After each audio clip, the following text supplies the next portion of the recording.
नमस्कार विद्यार्थी मित्रांनो, आपण आपल्या विज्ञान आणि तंत्रज्ञान या विषयातील प्रकरण क्रमांक 1 गतीचे नियम अभ्यासत आहोत। आतापर्यंत मित्रांनो आपण विस्थापन म्हणजे काय, चाल म्हणजे काय, त्याचप्रमाणे आपल्या मागच्या लेक्चरमध्ये आपण गतीविषयक असणारी जी महत्त्वाची समीकरणे आहेत त्या समीकरणांचा अभ्यास केला। आता आपल्याला आपल्या या लेक्चरमध्ये मित्रांनो सोडवलेली जी उदाहरणे आहेत ती उदाहरणे आपण अभ्यासणार आहोत। आणि दुसरा महत्त्वाचा मुद्दा म्हणजे यानंतर उदाहरणानंतर पुढचे जे इक्वेशन आहेत त्यालाच आपण गतीविषयक नियम असे म्हणतो। जे नियम बहुधा तुम्हाला परीक्षेमध्ये विचारले जातात ते नियमही आज आपण अभ्यासणार आहोत।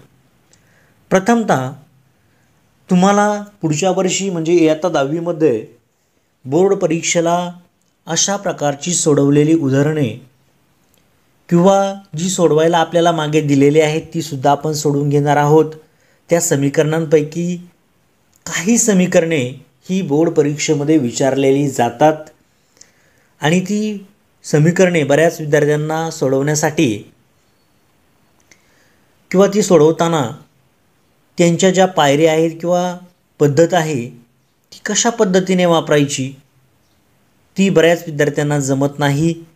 मग ती कशी असते तर ते आज आपण समजावून घेणार आहे, जेणेकरून तुम्हाला त्याचा फायदा पुढच्या वर्षीही होईल, या वर्षीही होईल। तर पाहूया, पहिले उदाहरण दिलेलं आहे। एक खेळाडू वर्तुळाकार मार्गावरून धावताना 25 सेकंदात 400 मीटर अंतर धावून पुन्हा सुरुवातीच्या ठिकाणी परततो, त्याची सरासरी चाल व सरासरी वेग किती असेल। पहा, आपल्याला दोन गोष्टी काढायच्या असतात। तर हे सर्व लिहित असताना पहिल्यांदा आपल्याला काय दिलेलं आहे त्याला गिवन डेटा असे म्हणतात इंग्लिशमध्ये। तुम्ही 12वीला आले, 11वीला आले तर त्या ठिकाणी सायन्समध्ये तुम्हाला हे दिलेल्या ऐवजी आपण त्याला म्हणतो गिवन डेटा असे म्हणतात। म्हणजे तुम्हाला या समीकरणामध्ये काय काय दिलेलं आहे किंवा या उदाहरणामध्ये काय दिलेलं आहे ते आधी लिहायचं असतं, त्याला तुम्हाला अर्धा मार्क असतो। तर या ठिकाणी पहा, तुम्हाला काय म्हटलेलं आहे, एक खेळाडू वर्तुळाकार मार्गावरून धावताना 25 सेकंद म्हणजे तुम्हाला लागलेला जो वेळ आहे आणि ते अंतर आहे, अंतर दिलेलं आहे पहा त्या ठिकाणी ते आहे 400 मीटर म्हटलेलं आहे। तर या ठिकाणी पहा, पार केलेलं एकूण अंतर म्हटलेलं आहे ते किती मीटर आहे, 400 मीटर आहे। दुसरी गोष्ट, एकूण लागलेला जो वेळ आहे पहा तो सेकंदात दिलेला आहे, तो एकूण लागलेला वेळ म्हणजे 25 सेकंद एवढा आहे। आणि हा जो मधला भाग आहे त्याच्यामध्ये म्हटलेला आहे विस्थापन। आता वर्तुळाकार म्हणजे तर पहा, अशा पद्धतीने वर्तुळाकार रीतीने तो फिरत आहे। म्हणजे समजा या ठिकाणावरून जर त्याने चालू केलेला असेल, धावताना त्याने सुरुवात केलेली असेल तर तो एक पूर्ण राऊंड पूर्ण करून पुन्हा त्याच जागेवरती येतोय, म्हणजे त्याने केलेलं विस्थापन किती आहे त्या ठिकाणी 0 आहे असे म्हणतो आपण। विस्थापन म्हणजे काय आपण आपल्या मागच्या लेक्चरमध्ये अभ्यास केलेला आहे। त्याचप्रमाणे त्याचा वेग म्हणजे काय आहे, म्हणजे वेग हा तो बदलू शकतो, परंतु विस्थापन जर त्याच जागेवरती येत असेल तर विस्थापन नेहमी 0 असतं। कारण की विस्थापन म्हणजे काय तर सुरुवातीची जी जागा असते किंवा सुरुवातीची जी पोझिशन असते आणि शेवटची पोझिशन असते, म्हणजे शेवटची जी त्याचं जे स्थान असतं आपण त्याला म्हणतो, तर ह्या दोघांमधलं जे अंतर असतं त्याला आपण काय म्हणतो मित्रांनो, विस्थापन असे म्हणतो। तर या ठिकाणी त्याने काय केलेलं आहे, या ठिकाणामध्ये एक एक्झाम्पल, जर तो ए बिंदू असेल, ए बिंदूपासून पुन्हा एच बिंदूपर्यंत जर तो पोहोचत असेल तर अशा वेळेस त्याला झालेलं जे विस्थापन आहे ते विस्थापन किती असतं, 0 असतं असं आपण त्याला म्हणतो। तर आपल्याला काढायला काय सांगितलेलं आहे पहा, या ठिकाणी म्हटलं तर सरासरी चाल किती आहे आणि दुसरा म्हणजे सरासरी वेग किती आहे। तर याच्या सूत्रांचा अभ्यास आपण आपल्या मागच्या लेक्चरमध्ये केला। त्यामध्ये सरासरी चाल म्हणजे काय असते पहा, पार केलेले एकूण अंतर असेल भागिले लागलेला एकूण काल, असं हा सरासरी चालचा काय असतो मित्रांनो, फॉर्म्युला असतो, सूत्र असतं पहा। तर पार केलेलं एकूण अंतर आपल्या समोर आहे, पार केलेलं एकूण अंतर आहे 400 मीटर आणि लागलेला एकूण काल जर आपण सेकंदामध्ये जर घेतला तर सेकंदामध्ये तुम्हाला दिलेला असतो 25 सेकंद। आता या ठिकाणी तुम्हाला देताना पहा, नेहमी आपण लिहिताना कशामध्ये कोणत्या युनिटमध्ये लिहितो, मीटर पर सेकंद असं त्याचा उल्लेख केला जातो। यदा कदाचित जर हे सेकंद किंवा मीटरमध्ये जर नसेल तर तुम्हाला त्याचं कन्व्हर्जन करावं लागतं, त्याचं रूपांतर करावं लागतं. परंतु या ठिकाणी तुम्हाला डायरेक्ट दिलेलं आहे 400 मीटर म्हटलेलं आहे आणि 25 सेकंद म्हटलेलं आहे. दोघांचा जर आपण रेशो घेतला या ठिकाणी पहा, दोघांचा 400 भागिले जर 25 जर केले तर आपल्याला माहिती आहे 5च्या पाड्यामध्ये 5 5 25 होतात, 5 8 40 होतील, हे शून्य तसेच राहतील. म्हणजे 80 भागिले जर आपण 5 केले आणि सगळ्यांना माहिती आहे 5 कोणाच्या पाड्यामध्ये आहे तर 16 पंचे काय होतात 80 होतात. म्हणजे 5 1 5 5 16 80 आपल्याला त्या ठिकाणी म्हणजे 16 काय झालं तुमचं उत्तर त्या ठिकाणी आलेलं आहे. म्हणजे 16 मीटर पर सेकंद असं त्याला म्हटलं जातं. 16 मीटर भागिले सेकंद असा त्या उत्तराचं त्या ठिकाणी आपण वाचन करतो. हे झालं तुमचं सरासरी चाल म्हणजे काय असते. आता तुम्हाला दुसरा प्रश्न विचारलेला आहे तो म्हणजे सरासरी वेग म्हणजे काय पहा. तर सरासरी वेग कसा काढतो आपण, तर एकूण विस्थापन म्हणजे काय, तर एका जागेवरून ती वस्तू किती अंतरावरती जाऊन थांबलेली आहे. परंतु जर या ठिकाणी जर आपण विचार केला तर वर्तुळाकार मार्गावरून धावून पुन्हा सुरुवातीच्या ठिकाणी येतोय, म्हणजे त्याची सुरुवातीची जागा म्हणजे तो जर या ठिकाणावरून ए बिंदूपासून जर निघत असेल तर तो पुन्हा एक फेरी मारून पुन्हा या ए बिंदूपाशीच येतोय. म्हणजे याचा अर्थ त्याचं झालेलं विस्थापन 0 असतं आणि त्याला लागलेला वेळ जर आपण पाहिला, जेवढा इथे वेळ लागला तोच वेळ या ठिकाणी असणार आहे. कारण की त्याला लागलेला वेळ किती सेकंद आहे तर 25 सेकंद आहे. म्हणून सरासरी वेग बरोबर काय असतं तर एकूण विस्थापन किती झालेलं आहे आणि एकूण लागलेला काल म्हणजे वेळ किती लागलेला आहे त्यालाच आपण काय म्हणतो 0 भागिले जर 25 केलं. आणि तुम्हाला माहिती असेल मित्रांनो, शून्याला जर कोणत्याही संख्येने जर भागलं तर येणारं उत्तर हे नेहमी 0च असतं. म्हणून या ठिकाणी भेटलेलं उत्तरसुद्धा किती आहे आपल्यासमोर 0 मीटर पर सेकंद आपण त्याला म्हणतो किंवा 0 मीटर भागिले सेकंद असे म्हणतात. त्याचं वाचन करताना 0 मीटर पर सेकंद असं केलं जातं पहा. हे झालं तुमचं समीकरण क्रमांक 1 किंवा उदाहरण क्रमांक 1 झालं. अशाच प्रकारचं पुढचं आपल्याला उदाहरण दिलेलं आहे ते अतिशय सोपं उदाहरण आहे. दोन्ही उदाहरणं अतिशय सोपी आहेत. पहा तुमच्या समोर अशा पद्धतीने उदाहरण ठेवलेलं आहे. उदाहरण क्रमांक 2 आधी घेऊया, नंतर उदाहरण क्रमांक 3 आणि उदाहरण क्रमांक 4 आपण सोडून घेणार आहोत. पहा तुमच्या समोर असणारं उदाहरण क्रमांक 2 काय सांगतंय आपल्याला पहा.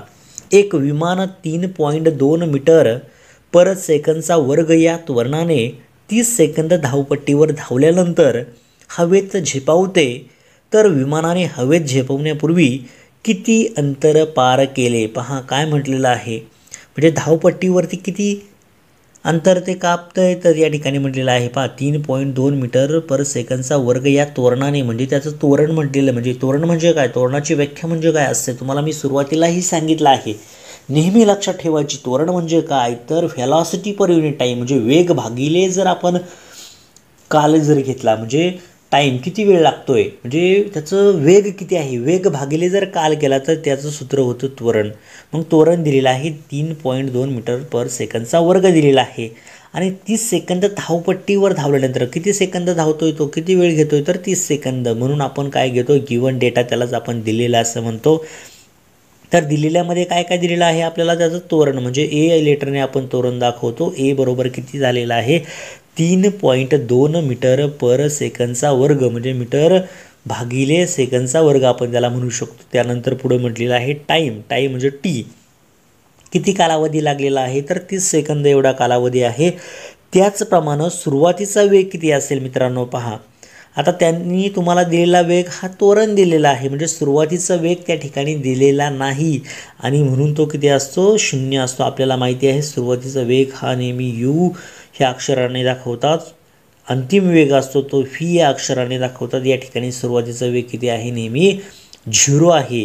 कारण की ज्या वेळेसला ते विमान एका जागेवरून सुरुवात केली त्याने त्यावेळेसला त्याचा सुरुवातीचा वेग हा 0 होता आणि ज्या वेळेसला त्याने एका जागेवरून ज्यावेळेसला एक्झाम्पल द्यायचं म्हटलं तर या ठिकाणावरून ज्यावेळेसला सुरुवात केली त्यावेळेसला त्याचा सुरुवातीचा वेग 0 होता. नंतर तो एका पोझिशनला गेल्यावरती त्याचा जो वेग झाला तो हा व्ही झाला. म्हणजे सांगायचं म्हणजे तर या सर्व गोष्टी तुमच्या लक्षात असणं तेवढंच गरजेचं आहे, लक्षात घ्या. तर त्याप्रमाणे तुम्हाला यस काढायचं. यस म्हणजे काय तर त्याला डिस्प्लेसमेंट असं म्हणतात. डिस्प्लेसमेंट म्हणजे काय तर विस्थापन म्हणजे किती झालेलं आहे. विस्थापन म्हणजे काय तर या ठिकाणी म्हटलेलं आहे पहा हवेत झेपावते व विमानाने हवेत झेपवण्यापूर्वी किती अंतर कापले. म्हणजे किती अंतर कापले म्हणजे काय केलं तर ते एका ठिकाणावरून समजा या ठिकाणावरून या ठिकाणी जात असेल आणि या ठिकाणावरून जर हवेमध्ये झेपावत असेल तर ह्या पॉईंटपासून म्हणजे ए बिंदू असेल आणि हा बिंदू बी बिंदू असेल तर या ए पासून तर बी पर्यंतचे विस्थापन त्याचे किती झालेलं आहे, झेपवण्यापूर्वी किती अंतर त्याने पार केलेलं आहे हे आपल्याला या ठिकाणी काढायचं आहे. तर आपल्याकडे असणारं महत्त्वाचं गतिविषयक जे समीकरण आहे एस बरोबर यू टी प्लस 1/2 AT², हे एक गतिविषयक महत्त्वाचं समीकरण आहे जे आपण आपल्या मागच्या लेक्चरमध्ये पाहिलेलं आहे. महत्त्वाची 3 समीकरणे आहेत मित्रांनो. तिन्ही समीकरणे चांगल्या प्रकारे तयार करा. हीच समीकरणे तुम्हाला 11वी आणि 12वीला सुद्धा त्या ठिकाणी आहेत. त्याचप्रमाणे इयत्ता 10वीमध्ये तुम्हाला थोड्याफार प्रमाणामध्ये यांचा वापर आहे. यांच्यावरती तुम्हाला गणितसुद्धा सोडवायचे आहे. त्याच्यामुळे यांची तयारी तुमची मी व्यवस्थितरित्या करून घेतलेली आहे. आपल्या मागच्या लेक्चरमध्ये आपण अगदी सखोलपणे प्रत्येक समीकरण अगदी कसं येतं आहे, म्हणजे हे समीकरण कसं येतं आहे ते आपण पाहून घेतलेलं आहे. यामध्ये यस म्हणजे काय असतो तर यसला म्हणतात डिस्प्लेसमेंट म्हणजे विस्थापन असतं. यू म्हणजे काय असतं तर यू म्हणजे इनिशियल व्हॅलॉसिटी, त्यालाच आपण सुरुवातीचा वेग म्हणतो. टी म्हणजे टाईम म्हणजे काळ म्हणतो आपण त्याला. आणि या ठिकाणी हा 1/2 मल्टिप्लायर असतो. ए म्हणजे काय असतं मित्रांनो, ए म्हणजे ॲक्सलरेशन असतं, त्यालाच आपण त्वरण असे म्हणतो. आणि टी पुन्हा म्हणजे काय असतो तर काल असतो आणि त्या कालचा वर्ग म्हणजे लागलेला एकूण वेळ आहे त्या वेळाचा काय असतो मित्रांनो वर्ग आपण त्या ठिकाणी घेतो. म्हणजे तुम्हाला लक्षात घेणं गरजेचं आहे. तर आपल्याकडे हे फॉर्म्युला आहे, सूत्र आहे. तर यूची किंमत किती आहे आपल्याला माहिती आहे, किती आहे 0 आहे. त्यानंतर टी किती आहे तर 30 सेकंद एवढा दिलेला आहे. या ठिकाणी पहा 30 सेकंद एवढा दिलेला आहे. त्यानंतर 1/2 AT, आता ए किती आहे 3.2 आहे आणि टीचा वर्ग म्हणजे लागलेला एकूण काल किती आहे तर 30 सेकंद, म्हणजे 30 सेकंदाचा काय करायचा आहे वर्ग करायचा आहे. मग या ठिकाणी जर पाहिलं तर 30ला कोणत्याही संख्येने म्हणजे या ठिकाणी जर पाहिलं तर शून्याने काय केलेलं आहे गुणलेलं आहे. आणि आपल्याला माहिती आहे की शून्याने जर आपण कोणत्याही एका संख्येला जर कोणतीही संख्या असो शून्याने जर आपण त्या संख्येला गुणलं तर नेहमी उत्तर आपल्याला त्या ठिकाणी शून्यच भेटतं. मग राहिलेला फॅक्टर कोणता आहे, फक्त एवढंच राहिलं तुमच्यासमोर, एवढीच फक्त किंमत राहिली ती आपल्याला सोडवायची आहे. आणि लक्षात घ्या 3.2ला जर आपण या ठिकाणी 2ने भागलं तर आपलं उत्तर नेहमीच किती येतं 1.6 येईल. म्हणजे 16 × 32 असतात. जर आपण 2ने जर 3.2ला भागलं तर त्या ठिकाणी आपल्याला भेटेल 1.6, म्हणजे याचं उत्तर येईल या ठिकाणी 1.6. आणि 1.6 गुणिले किती करायचं आपल्याला 30चा वर्ग, आणि 30चा वर्ग किती असतो मित्रांनो 900 असतो. मग 900 गुणिले जर तुम्ही 1.6 जर केलं तर तुम्हाला त्या ठिकाणी उत्तर भेटतं 1440 मीटर. हे काय भेटतं तुम्हाला उत्तर भेटतं, लक्षात घ्या. म्हणजे तुम्हाला काय करायचं आहे 30चा वर्ग किती असतो 900 असतो, लक्षात घ्या. आणि 2ने जर 3.2ला जर भागलं तर त्या ठिकाणी उत्तर भेटतं 1.6. मग तुम्ही सहजरित्या 16ने काय करू शकता म्हणजे 1.6ने त्या ठिकाणी 900ला गुणू शकता. किंवा दुसरीसुद्धा तुम्हाला कन्व्हर्जन करता येईल. हा जो 1.6 आहे ना याचं रूपांतरसुद्धा तुम्ही 16मध्ये करू शकता. कसं करू शकता तर याचा 1 काय करायचा कट करायचा म्हणजे त्या ठिकाणी 90. मग 90 गुणिले जर 16 केलं तुम्ही तर त्या ठिकाणी सुद्धा तुम्हाला उत्तर 1440 त्या ठिकाणी भेटू शकतं. कारण की 16, 90, 44 हे तुम्हाला 16चा पाढा येत असेल तर अतिशय उत्तम, एका सेकंदामध्ये तुम्ही उत्तर काढू शकता. 16, 90, 44 आणि हा 0 जर आपण ठेवला तर एका मिनिटात तुमचं उत्तर येऊ शकतं 1440. अशा सोप्या पद्धतीने तुम्ही उत्तर काढू शकता. पहा तर पुढची आपण उदाहरण क्रमांक 3 पाहूया. कशा पद्धतीने उदाहरण क्रमांक 3 आपल्या समोर दिलेलं आहे ते उदाहरण क्रमांक 3 पहा. अशा पद्धतीने आहे, त्या ठिकाणी म्हटलेलं आहे एका कांगारूची क्षितिज लंब दिशेत 2.5 मीटर उंच उडी मारण्याची क्षमता असल्यास त्या कांगारूची हवेत उडी मारतानाची चाल किती असेल पहा म्हटलेलं आहे. म्हणजे तुम्हाला चाल त्या ठिकाणी काढायची आहे. चाल म्हणजे काय तर तुम्हाला त्याची व्हॅलॉसिटी म्हणजे इनिशियल व्हॅलॉसिटी असेल आणि दुसरी म्हणजे फायनल व्हॅलॉसिटी किती असेल हे आपल्याला काय करायचं आहे मित्रांनो काढायचं आहे. तर पहा तुमच्यासमोर उदाहरण आहे, ते उदाहरणामध्ये आपण फक्त किमती ठेवणार आहोत आणि त्याची उत्तरं काय आहे ती उत्तरं आपल्याला काढायची. पहा तर या ठिकाणी पहा जर आपण विचार केला तर आपल्याला या ठिकाणी यूची किंमत काढायची. यू म्हणजे काय तर इनिशियल व्हॅलॉसिटी म्हणतो आपण त्याला. पहा इनिशियल म्हणजे काय तर सुरुवातीचा वेग म्हणतो. मग त्यांनी म्हटलेलं आहे पहा एका कांगारूची क्षितिज लंब दिशेत, म्हणजे क्षितिज लंब म्हणजे कोणता, तर अशा पद्धतीने असतो. क्षितिज लंब म्हणजे ही जमिनीची जी बाजू आहे ती नेहमी सपाट असणार आहे, आणि क्षितिज लंब म्हणजे अशा रीतीने पहा. तर किती उंच उडी मारलेली आहे त्याने, 2.5, म्हणजे ही जी उडी मारलेली आहे 2.5 मीटर उंच उडी अशा पद्धतीने मारलेली आहे पहा. मग त्या ठिकाणी म्हटलेलं आहे एका कांगारूची क्षितिज लंब दिशेत 2.5 मीटर उंच उडी मारण्याची क्षमता असल्यास त्या कांगारूची हवेत उडी मारतानाची चाल किती असेल, म्हणजे मारतानाची म्हणजे सुरुवात करण्याची चाल. आता तो किती मीटर मारतोय, 2.5 मारतोय, म्हणजे त्याची जी डिस्प्लेसमेंट झालेली आहे ती किती झालेली आहे, 2.5 मीटर झालेली आहे. त्याचा अंतिम वेग किती असणार आहे, 0 असणार आहे, कारण की तो विशिष्ट जागेवरती, म्हणजे ही जमीन असेल याच्यावरून एवढ्या अंतरावरती गेला तर त्याची उडी पुन्हा खाली येणार आहे, म्हणजे ही जी वेग झाला तो त्याचा त्या ठिकाणी जाऊन किती होतो, 0 होणार आहे. म्हणजे आपल्याला या ठिकाणचा त्याचा जो इनिशियल स्पीड आहे तो काय करायचा आहे, काढायचा आहे, म्हणजे जमिनीवरचा पहा. तर त्याचा फॉर्म्युला तुम्हाला माहिती आहे, गतिविषयक असणारं समीकरण आपलं ते म्हणजेच कोणतं आहे, व्हीचा वर्ग बरोबर यूचा वर्ग अधिक 2as, हे काय आलं समीकरण झालं. यामध्ये व्ही म्हणजे काय असतं, तर अंतिम वेग असतो तो 0 आहे. यू आपल्याला काढायचा आहे, त्याचप्रमाणे 2as ए म्हणजे त्याचं त्वरण असतं जे तुम्हाला या ठिकाणी 9.8 मीटर पर सेकंद दिलेला आहे, आणि एस म्हणजे काय असतं तर त्याची झालेली डिस्प्लेसमेंट, त्यालाच विस्थापन असे म्हणतो, ते सुद्धा तुम्हाला दिलेलं आहे. मग ह्या किमती जर आपण या फॉर्म्युलामध्ये टाकल्या, या सूत्रामध्ये टाकल्या, व्हीचा वर्ग किती असतो, 0चा वर्ग 0 भेटतो. यूचा वर्ग म्हणजे यूची किंमत आपल्याला काढायची आहे.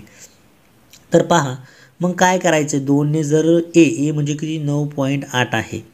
पण लक्षात घ्या मित्रांनो, नेहमी लक्षात घ्या, ही जी वस्तू आहे किंवा तो जो कांगारू आहे, कांगारू काय करतोय, तर तो काय करतोय, गुरुत्वाकर्षणाच्या विरुद्ध दिशेने वरच्या दिशेने उडी मारतोय. पण नेहमी लक्षात घ्यायचं, आपली जर एखादी वस्तू जर आपण हवेमध्ये टाकली तर त्या ठिकाणी आपण गुरुत्वाकर्षणाच्या विरुद्ध दिशेने कार्य करत असतो. म्हणजे ती वस्तू जर खाली येत असेल तर त्याचं जे गुरुत्वाकर्षण असतं ते जी एवढं असतं. परंतु जर एखादी वस्तू कोणतीही असो, आपण साधारणतः चेंडू जरी विचारात घेतला आणि तो जर आपण वरच्या दिशेने फेकत असतो तर नक्कीच तो या जीच्या विरुद्ध दिशेने कार्य करत असतो. म्हणजे जी हा खाली येत असतो त्यावेळेस तो जी असतो, परंतु तो जर वरच्या दिशेने जाईल तर तो काय असतो, वजा जी असतो, लक्षात घ्या. मग या ठिकाणी कांगारूने मारलेली जी उडी आहे ती वरच्या दिशेने आहे, म्हणजे आपल्याला त्या ठिकाणी वजा जी घ्यावा लागेल, म्हणजे वजा 9.8 त्या ठिकाणी आपल्याला घ्यावा लागणार आहे. मग जर आपण वजा 9.8 जर घेतलं तर त्या ठिकाणी आपल्याला पहा उत्तर कशा पद्धतीने भेटेल. आपण या तिघांचा जर गुणाकार जर केला मित्रांनो, 2.5 गुणिले 2 केले आपण आधी, तर दोघांचा गुणाकार येतो त्या ठिकाणी 5 येतो, आणि 5 गुणिले जर वजा 9.8 जर आपण उत्तर काढलं तर या दोघांचं उत्तर आपल्याला त्या ठिकाणी वजा 49 एवढं भेटतं. पहा लक्षात घ्या किती भेटतं, तर वजा 49 भेटतं, म्हणजे या सर्वांचं उत्तर आलं वजा 49. मग लक्षात घ्यायचं मित्रांनो, या ठिकाणी असणारं जे वजा 49 आहे, या ठिकाणी वजा 49 आहे, या बाजूला येऊन ते काय होणार, अधिक 50 होणार, आणि त्या ठिकाणी आपल्याला भेटेल यूचा वर्ग बरोबर 49 भेटेल, कारण की या बाजूला असताना ते वजा 49 होतं, या बाजूला येऊन ते काय झालं, 50 झालं. आणि आपल्याला माहिती आहे 49 कशाचा तरी वर्ग आहे. कशाचा वर्ग आहे तो, तर तो कशाचा वर्ग आहे मित्रांनो, 7चा वर्ग आहे. 7 49 म्हणतो, म्हणून या ठिकाणी आपण तर त्याचं वर्गमूळ जर घेतलं तर आपल्याला माहिती आहे यूचं वर्गमूळ त्या ठिकाणी यू भेटेल, आणि 49चं वर्गमूळ त्या ठिकाणी 7 भेटेल. म्हणजे आपलं आलेलं उत्तर किती आहे मित्रांनो, तर यू बरोबर किती आलं, 7 मीटर पर सेकंद आपण असं त्याला म्हणतो.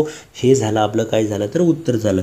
तर त्या ठिकाणी पुढचं पाहूया आपण समीकरण कशा पद्धतीने येते, पुढचं उदाहरण कसं आहे ते आपण समजावून घेऊया. पहा या ठिकाणी असणारं उदाहरण क्रमांक 4 आहे. पहा उदाहरण क्रमांक 4 सुद्धा अतिशय सोपं आहे, तुमचा एकही मार्क जाणार नाही जर तुम्ही व्यवस्थितरित्या जर त्या ठिकाणी जर लक्ष केंद्रित केलं, उदाहरण समजून घेतलं, तर नक्कीच तुम्हाला पैकीच्या पैकी गुण काय होतात मित्रांनो, मिळतात.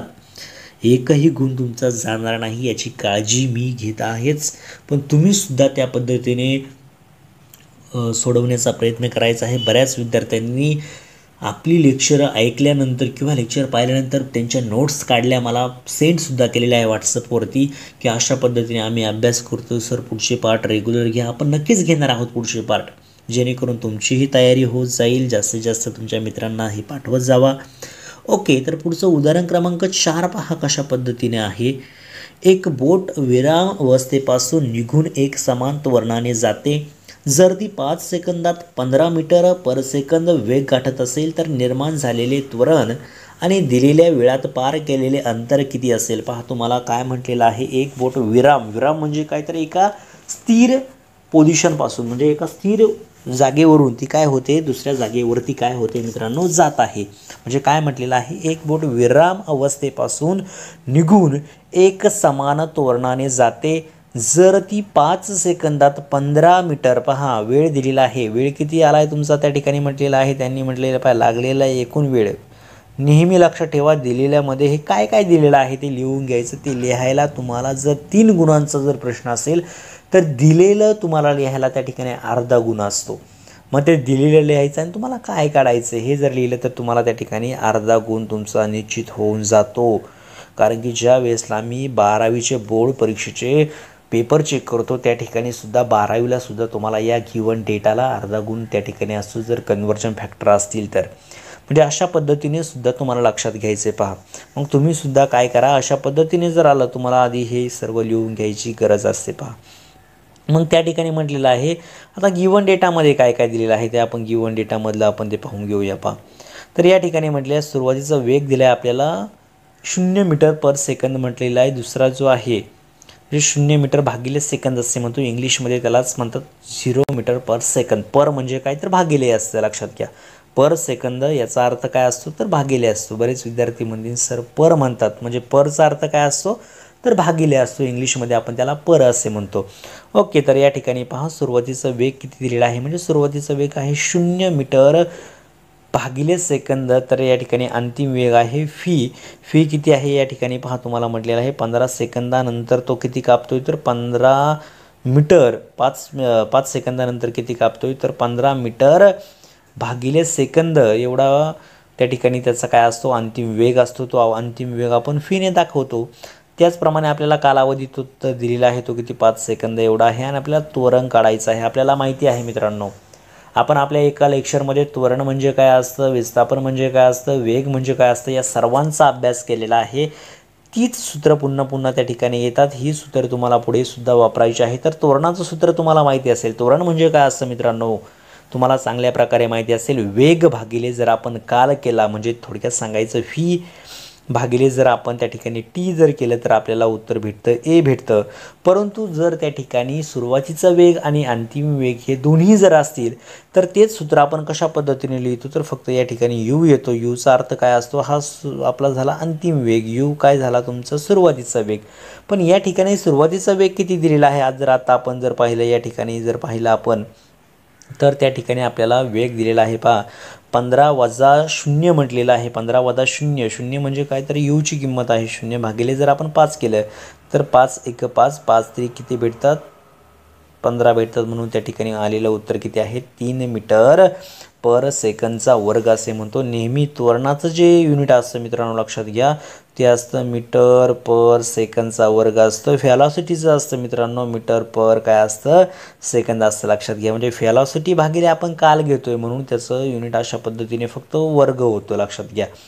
तुम्हाला हे पुढे अभ्यासायला अगदी डिटेलमध्ये आहे. म्हणजे तुम्हाला त्वरण भेटलं. त्वरण किती भेटलं तर 3 मीटर भागिले सेकंदचा काय भेटलं वर्ग भेटला. आता पुढचं आपण काय उदाहरण पाहूया पहा. पुढचं उदाहरण कशा पद्धतीने आहे आपण पुढच्या पानावरती जातोय.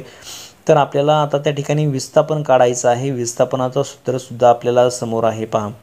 आता गतिविषयक आपला दुसरा नियम काय सांगतो मित्रांनो ते जे विस्थापन असतं ते त्याचं सूत्र काय असतं यू म्हणजे सुरुवातीचा वेग टी म्हणजे काल अधिक 1/2 ए म्हणजे त्वरण टीचा वर्ग म्हणजे त्वरण गुणिले टी म्हणजे काय असतो तर कालावधीचा काय घेतो आपण वर्ग घेतो. तर या ठिकाणी पहा आपल्याकडे सगळ्या किमती आहेत. आपल्याला एसची किंमत काढायची. यू म्हणजे सुरुवातीचा वेग आहे 0 टी म्हणजे कालावधी आहे 5 1/2 ए म्हणजे त्वरण आत्ताच आपण काढलं. त्वरण किती आलेलं आपलं उत्तर किती आलं 5-15 आलं होतं मागच्या पानावरती. आत्ताच आपण काही सेकंदापूर्वी काढलं म्हणजे 5-15 म्हणजे ते 3 ठेवले आपण आणि टी म्हणजे कालावधी म्हणजे टी म्हणजे 5चा वर्ग केला. आणि हे जर समीकरण आपण या ठिकाणी सोडवलं तर 0 × 5 जर केलं तर उत्तर भेटतं 0. पण आपल्याला माहिती आहे 1/2 गुणिले आपण या ठिकाणी 3 घेतले आणि गुणिले जर 5 घेतले 5चा वर्ग आहे.